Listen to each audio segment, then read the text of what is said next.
licenciado Joen. Vamos a continuar con el punto que nos quedamos a continuación. Empezamos, recuerden lo que empezamos a revisar, el amparo.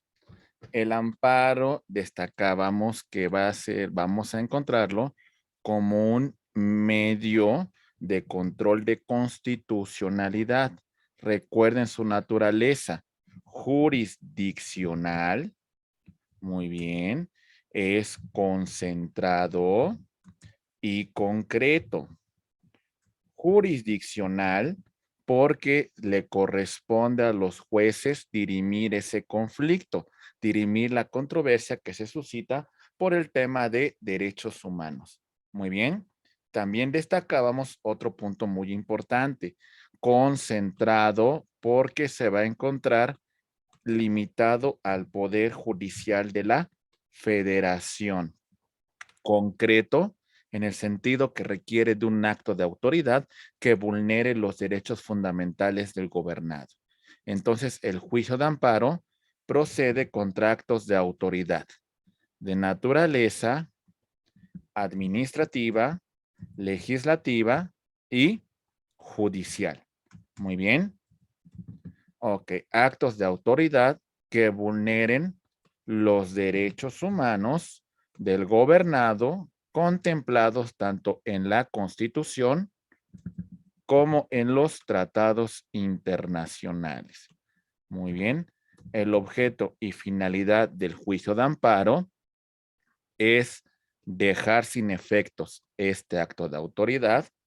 Muy bien. Y en la medida que sea posible, restaurar el goce del derecho del gobernado y regresar las cosas al estado que se encontraban antes de que se hubiese suscitado la violación a este derecho fundamental. Muy bien. Hay dos tipos de amparo. Amparo en la vía indirecta, ¿sale? Y amparo en la vía directa. El amparo directo procede contra sentencias definitivas, laudos y resoluciones que ponen fin a juicio. Muy bien. Ok. Muy bien. Tengamos este punto muy claro. Y todo lo que no sea esto, vamos a verificar que puede ser materia de un amparo indirecto. Muy bien. Los principios rectores que rigen a nuestro juicio de amparo también son muy importantes. Revisamos 6 principios, si ustedes lo recuerdan. Hablamos de el principio de instancia de parte agraviada. ¿Vale? Lo va a promover el quejoso que considere que su derecho fundamental ha sido perjudicado por un acto de autoridad. Destacábamos también el principio de existencia de un agravio personal y directo. Muy bien. También destacábamos, estimados amigos, el tema del principio de definitividad. Hay que agotar los recursos ordinarios antes de irnos al juicio de amparo. Mencionamos varios supuestos de excepciones a este principio de definitividad.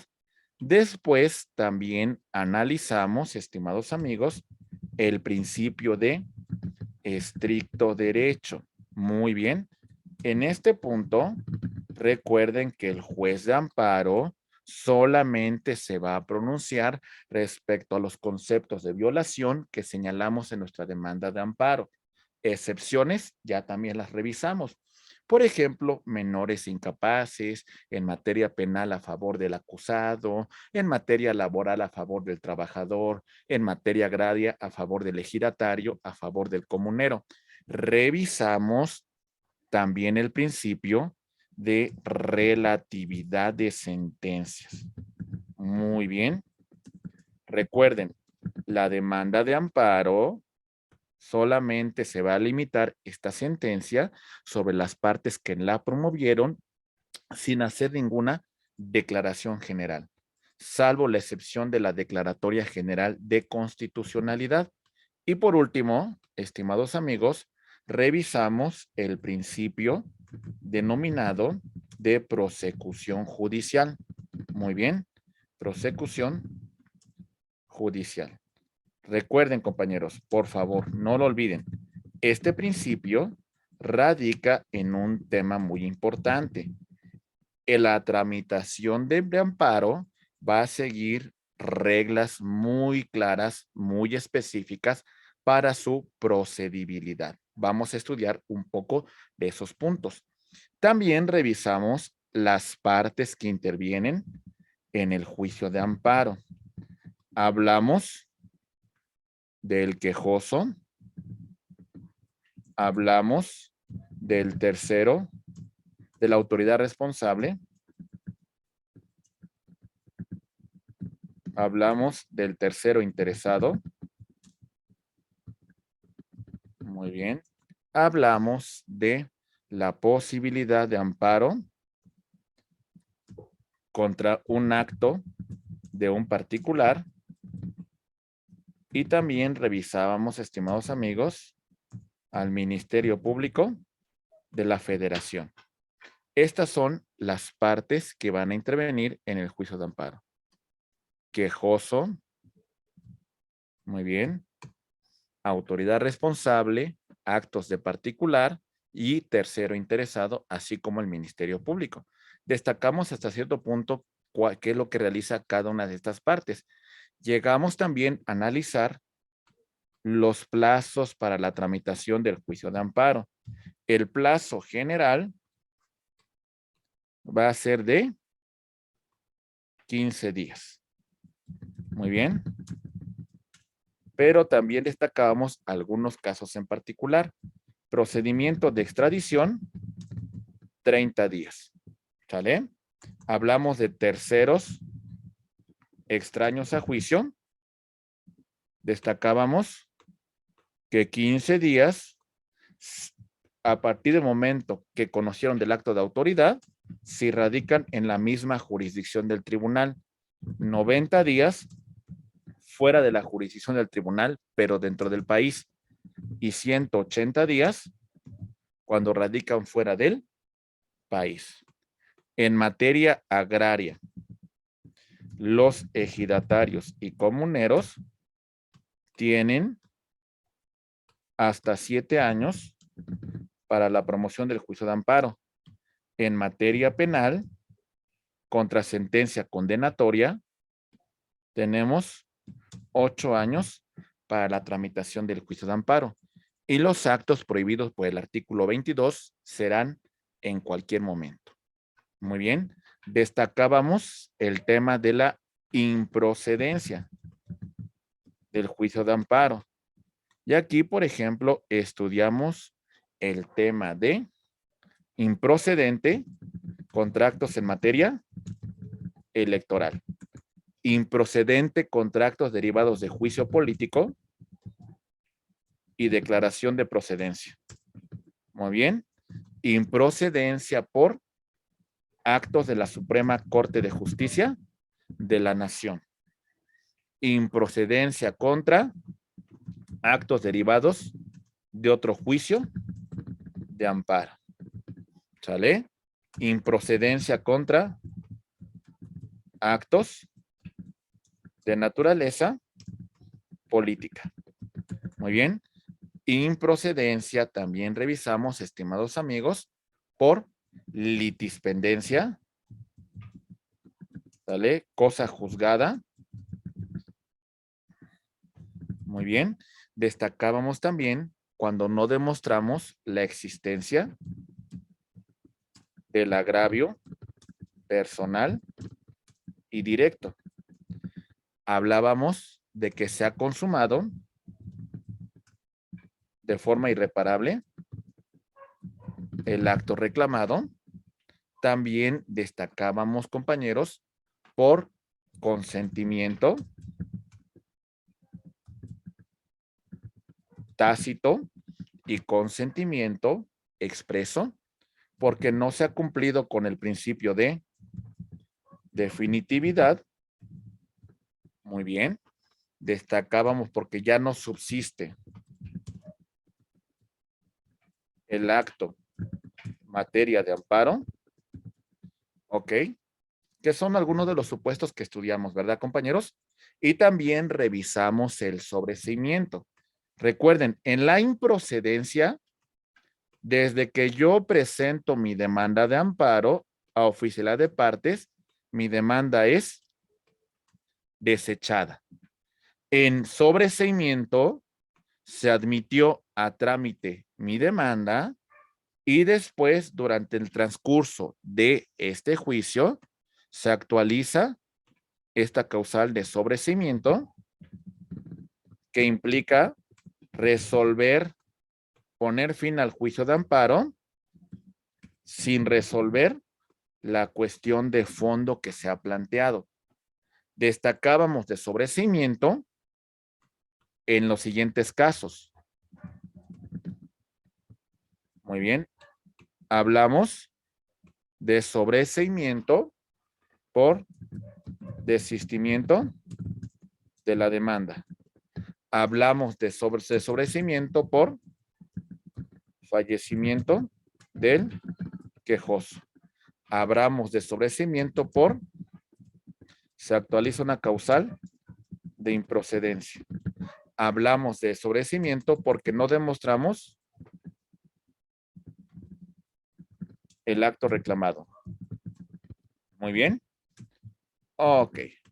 Muy bien. Hasta este punto nos quedamos en nuestra exposición.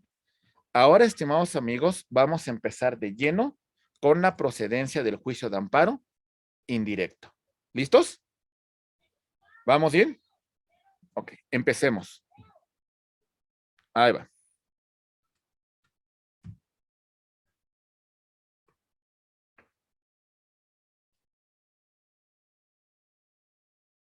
Muy bien. Perfecto. El amparo indirecto procede contra normas generales por su sola entrada en vigor, 30 días, contra el primer acto de aplicación, 15 días. ¿Sale?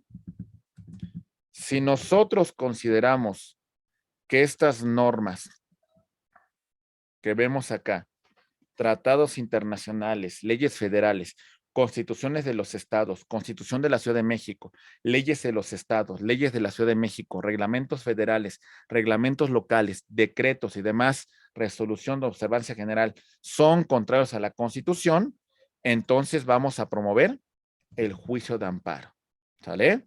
Entonces, lo que hacemos es este ejercicio. Revisamos el acto de autoridad y verificamos que esta disposición normativa, si es contraria a la Constitución, vamos a presentar el amparo contra leyes. Muy bien. ¿Se entiende, compañeros? ¿Vamos bien? Ok, muy bien. ¿Alguna duda sobre esta tramitación del amparo? ¿Nos queda claro? ¿Sí, compañeros? Siempre que verifiquemos el tema de un concepto de violación, hagamos lo siguiente. Por ejemplo, vamos a construir una premisa constitucional. Vamos a verificar la premisa mayor. La premisa mayor va a ser mi constitución. ¿Sale? O en todo caso, inclusive los tratados internacionales en materia de derechos humanos. Mi premisa menor va a ser el acto de autoridad que puede ser administrativo, legislativo o judicial, que es contrario a la Constitución y como consecuencia mis conclusiones van a ser mis conceptos de violación. Muy bien. Ok. De violación. Muy bien, compañeros. ¿Hasta aquí vamos bien? Perfecto. Hagamos este ejercicio. Y en este caso, compañeros, en un amparo contra leyes, yo reviso este acto legislativo, la norma, y verifico que esta norma, si es contraria a la Constitución o a los tratados internacionales en materia de derechos humanos, presentaré el amparo contra leyes. Muy bien. Ok. Siguiente punto. Atentos, por favor. Ahí va. Contratos u omisiones de autoridades distintas a tribunales judiciales, administrativos o del trabajo. Distinta a los tribunales.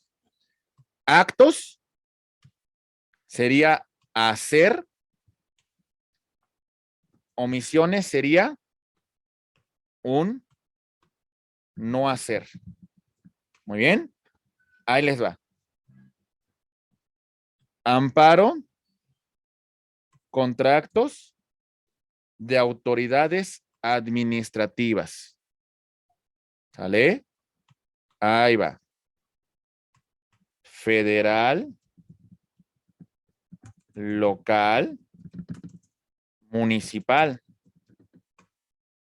Federal, administración pública centralizada, desconcentrada, descentralizada. Muy bien. Ok. ¿Sale? Por ejemplo, la centralizada a nivel federal serían las secretarías de Estado. Muy bien. A nivel local, las secretarías de Estado de las entidades federativas. A nivel municipal, el ayuntamiento. ¿Sale? Muy bien. En el ámbito legislativo, a nivel federal, el Congreso de la Unión. Cámara de Diputados, Cámara de Senadores. A nivel local, los congresos locales. Y a nivel municipal, la sesión de cabildo, en donde se aprueba el bando de policía y buen gobierno en cada municipio. Contratos o omisiones. ¿Qué implica esto? Si queremos ver las competencias de las autoridades, vámonos a las leyes orgánicas. ¿Sale? Ley orgánica de la Administración Pública Federal, ley orgánica de la Administración Pública de la entidad federativa y la ley orgánica municipal. ¿Sale? Ahí va. ¿Qué pasaría si un secretario de Estado tiene la obligación de hacer una función y no la hace? Y eso nos causa un perjuicio. Voy a promover un amparo de qué tipo, compañeros, contra un acto o contra una omisión. Una omisión. Una omisión, su no hacer me está causando un agravio. Y tendría que hacer porque es una facultad que tiene conferida en las leyes orgánicas. Muy bien. ¿Sí está claro? Procedimiento administrativo seguido en forma de juicio. ¿Sale? Violaciones cometidas en la resolución o durante el procedimiento. Si en el procedimiento hubiese quedado el quejoso sin defensa. Procedimiento administrativo seguido en forma de juicio. Por ejemplo, procedimiento ante la Conducef por algún servicio financiero o ante la Profeco por la Procuraduría Federal de Consumidor para la defensa de un derecho como consumidores. En este se sigue un procedimiento en forma de juicio. Nos vamos a amparar contra la última resolución o también por alguna violación que hubiese ocurrido durante el procedimiento si trascendiese el resultado del fallo. Muy bien. ¿Vamos bien, compañeros? ¿Lo vamos comprendiendo, sí o no? ¿Sí? Muy bien. ¿Sale? Siguiente punto, por favor. Ahí va. Amparo indirecto contra actos de tribunales judiciales, administrativos y del trabajo que se realicen antes o después de concluido el juicio. ¿Vamos bien, compañeros? Ahí les va. Actos anteriores a juicio, actos posteriores a juicio. Por ejemplo, después de juicio tenemos los actos de ejecución. Ahí les va. Juicio ejecutivo mercantil. Ya tenemos una sentencia que ha quedado firme. ¿Sale? Ahora vamos a cumplir esa sentencia. Estamos en la fase de ejecución. ¿Ok? El embargo. La autorización del juez para el tema de la audiencia de remate. Y como tal, ya el remate judicial, todos estos actos que se realizan acá, contra la última resolución, vamos a promover la demanda de amparo indirecto. ¿Se entendió o no, compañeros? ¿Sale? ¿Vamos bien? Les pongo un ejemplo. Mi estimada Jacqueline pasó lo siguiente con usted. Ahí va. Usted perdió el juicio y estamos en la fase de ejecución. ¿Considera usted que en el remate, en el embargo judicial, hubo violaciones a sus derechos fundamentales, al debido proceso?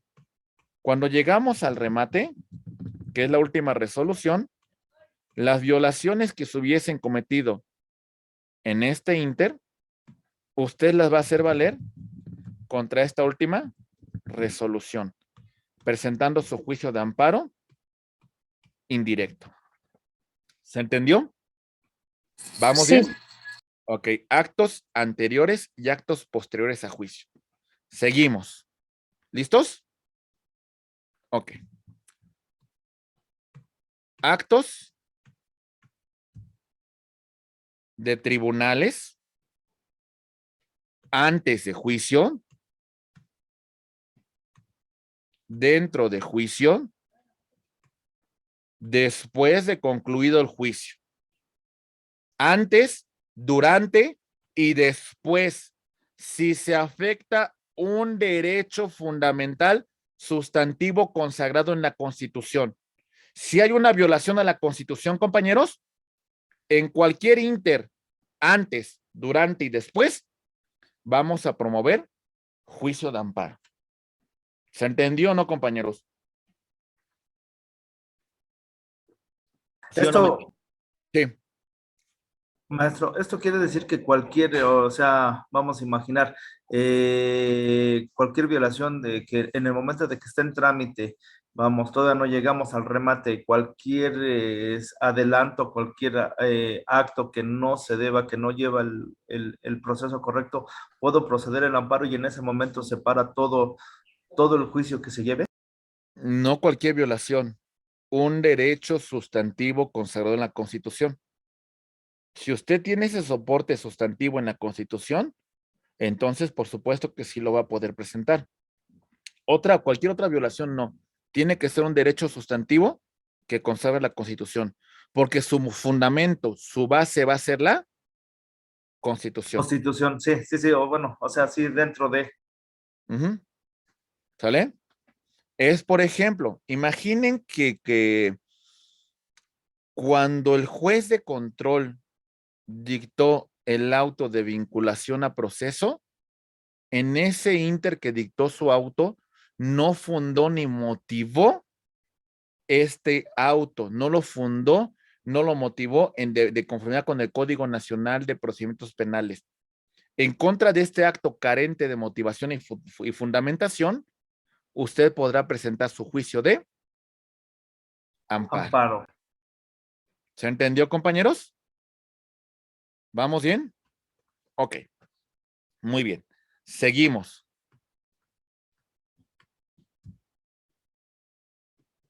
Dentro, fuera de juicio o antes de juicio, cuando se afecten a personas extrañas a él. Ya lo hemos mencionado, ¿lo recuerdan? Ok, entonces recordemos cómo se va a dar este punto en particular. Ahí va. Aquí tenemos las personas que están en juicio, actor y demandado, y tenemos a este tercero extraño a la controversia. Ok, compañeros. En este punto en particular, pues lo recuerden un punto fundamental. Requerimos necesariamente que este tercero que no fue parte sea llamado a juicio. Entonces, en el momento que éste se entere, podrá promover el juicio de amparo.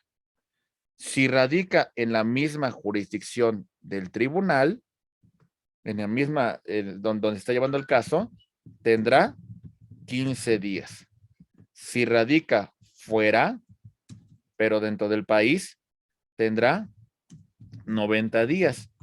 Y si radica en el extranjero, tendrá 180 días. Mi estimada Claudia, te escucho, por favor. Maestro, aquí podría ser un testigo que estuvo, no sé, en lugar de los hechos o que le perjudique, o tiene que hacer alguien allegado, como familiar o así, a eso me refiero. No, tiene que haber una afectación material. Si no hay la afectación, usted no Solamente está es material, ¿verdad? o sea, tiene que haber una afectación, sí, totalmente. Por ejemplo, vamos a poner un caso inclusive que pudiese suscitarse. Ok, resulta que están embargando a un hermano suyo. Por muy su hermano que sea, usted no tiene una afectación material. Es una cuestión de un patrimonio de su hermano. En todo caso, sería su esposa. ¿Se entiende? Porque ni siquiera sus hijos, ¿eh? Porque en ese momento todavía no tiene que ver con un tema de disolución de la sociedad. Le correspondería el derecho a su esposa, no sus hijos. ¿Sale? ¿Lo entendemos? Muy bien. ¿Ok? Perfecto. Siguiente. Sí. Perdón, maestro, ni aunque estos fueran, por decirlo, como lo está diciendo, el ejemplo que está poniendo, los hijos, es el patrimonio de los hijos, aún así no, les afecta en el patrimonio de los menores, no pueden ellos, por decirlo, o su tío como tutor o algo así como que se, que se promueva ese carácter de tutor y ellos puedan proceder en el amparo, ¿no podría? A ver, pudiese ser en el caso de la defensa de los derechos del menor y que sea un tema de su propiedad, entonces en sus padres en ejercicio de la patria potestad o un tutor. A lo que voy en particular es, a ver, aquí tenemos una cuestión. La propiedad tenemos un conflicto entre A contra B, ¿sale? La resolución es favorable a A. Dictamos una sentencia y en este punto en particular, estimados amigos, resulta que viene C y que va a comparecer como tercera extraña a juicio porque debió haber sido llamado a juicio. Estos bienes, a menos que usted hubiese constituido un patrimonio de familia que sería inembargable o una cuestión en la cual hubiese transmitido a sus hijos, en este momento sus hijos no tienen ningún derecho, no tienen nada por qué pelear en este punto, porque no está transmitiendo una sucesión. Esto, el patrimonio de quién es, de usted y de su esposa, que en todo caso sería la tercera extraña a juicio. Sus hijos en este momento no son terceros extraños. Si ya habláramos de un derecho sucesorio y son designados herederos, bueno, ahí sí, ya tendrían derecho a participar. Pero en este momento no les corresponde a ellos. ¿Me entienden? Ok, maestro, gracias. ¿Eh? Muy bien. Otro, materia penal. Ahí va. Vámonos contra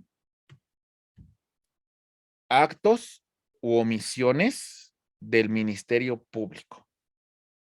El Ministerio Público decide no ejercer acción penal. ¿Sale? El Ministerio Público decide el tema de la reserva de la presente investigación.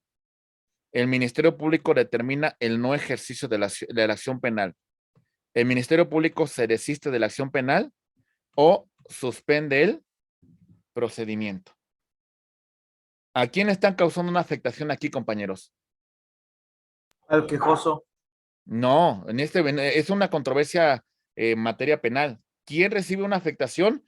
Cuando el Ministerio Público se abstiene de investigar, cuando el Ministerio Público decide poner en reserva la carpeta de investigación, a la víctima, a la víctima. ¿Y qué va a hacer la víctima contra esta determinación del Ministerio Público? Presentar el amparo. Amparo. ¿Sale? Porque el Ministerio Público, imaginen un caso, ahí le va, que puede ser de la vida real, ahí va.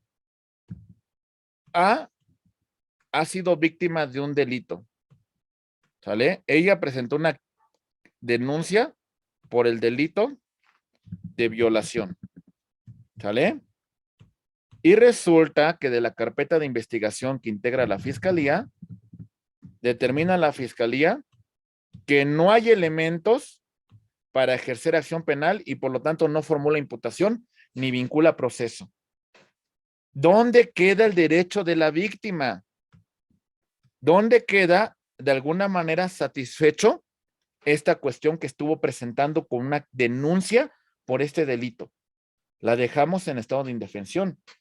Entonces, la víctima contra esta determinación del Ministerio Público podrá presentar amparo indirecto. ¿Quedó claro, compañeros? ¿Vamos bien, sí o no? Os escucho, ¿vamos bien? Sí, Hasta el momento sí. Sí, Sí. maestro. Ok, siguiente. Contra actos de autoridad que determinen inhibir o declinar competencia o el conocimiento de un asunto. Aquí tenemos a la autoridad que se echan la bolita. Deciden, ninguna de ellas asume la competencia sobre un tema en particular. ¿A quién le corresponde, compañeros, dirimir ese conflicto? La inhibitoria y la declinatoria. La inhibitoria, señor juez, usted debe dejar de conocer esta controversia y remitir este asunto al juez que es competente. Declinatoria, señor juez competente, usted pida a este juez que no es competente que deje de conocer la controversia. ¿Sale? Contra la resolución que se determine sobre este tema competencial, vamos a promover amparo indirecto. Muy bien. Ok. Amparo indirecto contra actos u omisiones de la Comisión Federal de Competencia Económica y del Instituto Federal de Telecomunicaciones. ¿Quedó claro? ¿Vamos bien? ¿Sí? Muy bien.